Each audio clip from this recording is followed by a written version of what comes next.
I've always seen green politics as about using power to make positive change in the world. But as a Green, it's also really important that we use the few opportunities we have in the media to really get that message across and advocate for what we believe in. I think I've shown that I'm good at spotting those opportunities and making use of them during my time as an MEP. And one example of that is the work I did on food and farming. We're so lucky to live here in the beautiful Stroud Valleys. But as Extinction Rebellion have pointed out to us, this sort of place is at threat, not just because of climate change, but also because of the risks to our biodiversity.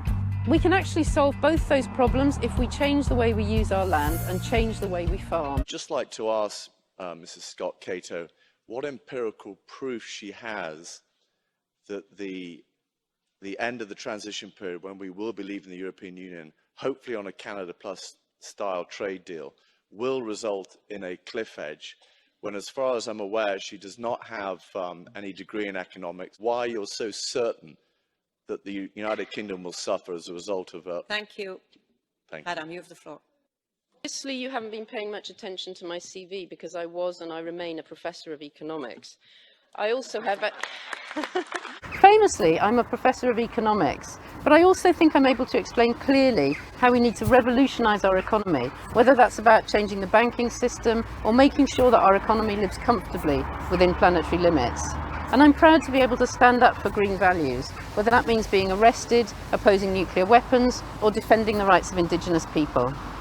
Green MEP Molly Scott Cato has been marking the 100th anniversary of women winning the right to vote by fasting for democracy for 24 hours. She joined other MEPs, MPs and leading political figures to demand that 100 years on, our voting system should be reformed. Well, she joins us now from Strasbourg. This sounds like a tribute to the suffragettes, but also taking stock.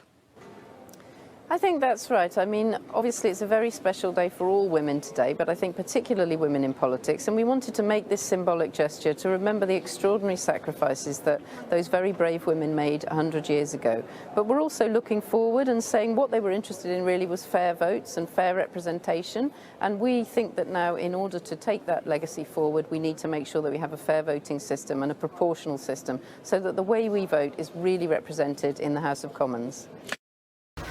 As an MEP, I learned that I'm a strong negotiator, and I was the Parliament's rapporteur on sustainable finance, bringing together people from different parties. And that's exactly the same sort of culture that's needed for successful work in the House of Lords.